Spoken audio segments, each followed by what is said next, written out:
Our next question, Jim, sent in via email to CornyDriveThru@gmail.com from Charlie in Starkville, Mississippi. I recently heard Jim Ross say that Vader's biggest problem in the WWF was he was older and his body was breaking down. He went on to say his body wouldn't have been able to handle the touring schedule if he was champion.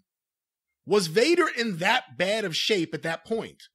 What kind of injuries was he dealing with for JR to say his body was breaking down? Well, his body was breaking down. As soon as he came in and he did that angle with Gorilla Monsoon where he Vader bombed Gorilla, which got over and made such an impact. Fantastic angle, yeah. Well, yeah, and then they suspended him so he could go have shoulder surgery. And I said, why did we just start this fucking guy last month? He's got to have surgery, right?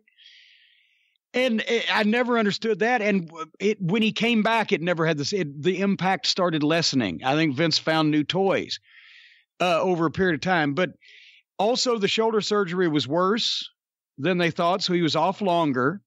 Then because it was longer, they rushed him back or kept browbeating him to come back. And he said he rushed back, and he probably did.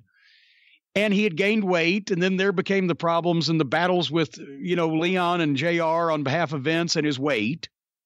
But to say that he wouldn't have been able to handle the schedule as champion, no, I wouldn't have put the fucking belt on him for a year and a half straight and had him go out there and do 25 minutes every night, like he may have done, 5 years earlier in Japan or whatever.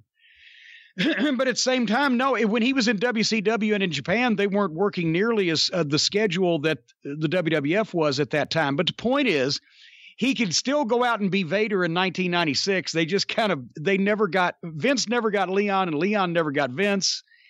Leon was something of he would fixate on things, and he would beat him into the ground. And when you mentioned Leon's name to Vince, Vince would roll his eyes.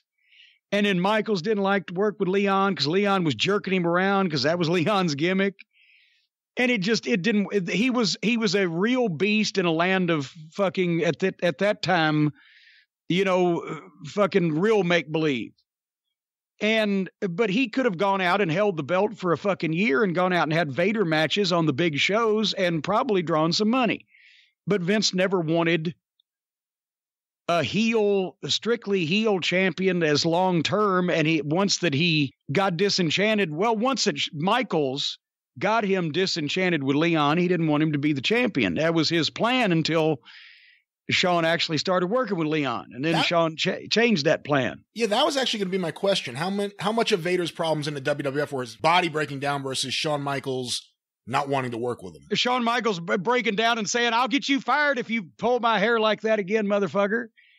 Well, no, the original plan was that they would do the disputed decision that they did at SummerSlam, where they kept restarting the match and blah, blah, blah, which that was a pretty good match. That was the best Vader match in the WWF, even if you take into account Michaels' fucking bitch fit in the middle of it, because he was still being Vader.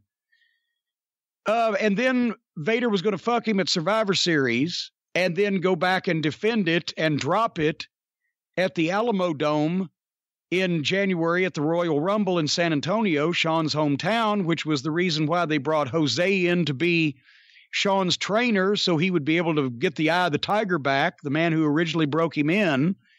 And why they were doing the whole thing was because San Antonio was Shawn Michaels' hometown, and so they had an Alamo Dome. They needed to sell 40,000 tickets, so they wanted the big goddamn champion wins belt back in his hometown with his, to get revenge for his mentor or whatever the fuck. But it never came about because after SummerSlam and a couple weeks on the road, Shawn Michaels was not wanting to work with Vader anymore.